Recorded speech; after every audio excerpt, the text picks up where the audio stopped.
Have you ever seen people whose arms are thicker than their waist? Have you ever seen people who are willing to risk their lives for muscle growth? Today, let's take a look at the world's most terrifying 8 bodybuilding fanatics. 8th, Andreas. He had the lowest body fat percentage in the world.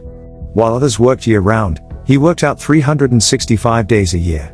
To achieve an even lower body fat percentage, he regularly used diuretics to eliminate excess body water and sculpt his body into a work of art. Unfortunately, in March 1996, Andreas died due to excessive drug use. When doctors examined his body, they found that he had almost no subcutaneous fat and was covered in muscles. 7th, Sally. She was a formidable female bodybuilder and a former US Marine Corps officer. After retiring from the military, she became a professional bodybuilder, wrestling with men at a rate of $300 per hour due to her extreme strength. She was so tough that she earned the nickname Killer Sally. On February 14, 1995, Sally was arrested for killing her husband, cementing her reputation as a killer. 6th, Gregg. Known as the world's #1 giant arm monster, his upper arms measured an astonishing 72 centimeters. They looked even more massive than 2 tightly clenched thighs, and the sight of his muscles was terrifying. To maintain his gigantic arms, Gregg even had to undergo surgery to remove some of the excessively developed arm tissue. However, such extreme muscle growth couldn't be achieved through regular training alone. Gregg chose to take shortcuts by injecting drugs, and his dosage was twice that of others, raising concerns about his health. 5th, Nassel. He was a highly educated bodybuilder from Germany with both a master's degree. His distinctive feature was wearing glasses while confidently displaying his massive physique on stage. He participated in 10 consecutive Mr. Olympia competitions, and at his peak, he weighed 131 kilograms, earning him the title of the Faceless King of Olympia. However, as his career declined, Nassel resorted to drug abuse.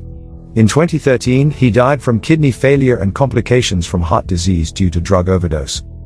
4th, Romario. This bodybuilder from Brazil was willing to risk his life to make his muscles fuller. He even injected synthol, a mixture of alcohol and mineral oil, into his muscles to achieve an incredible increase in size within a short period. The resulting monstrous muscle shape made him look like the Hulk. However, he soon faced the consequences.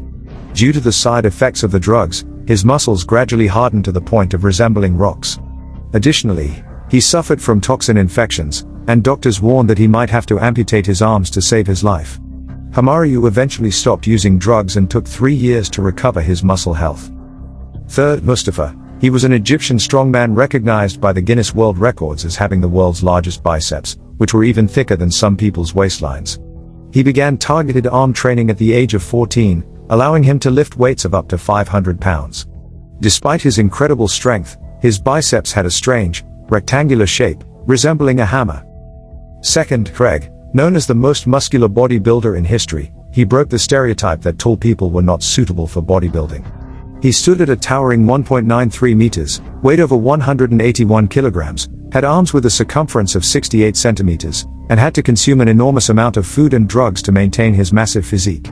In the late night of November 2013, Gregg left this world due to heart failure at the age of 44. 1st, Steve Reeves. He was a pioneer in bodybuilding, an idol of Sylvester Stallone and Arnold Schwarzenegger, and a legendary figure known as the Hercules of the fitness world.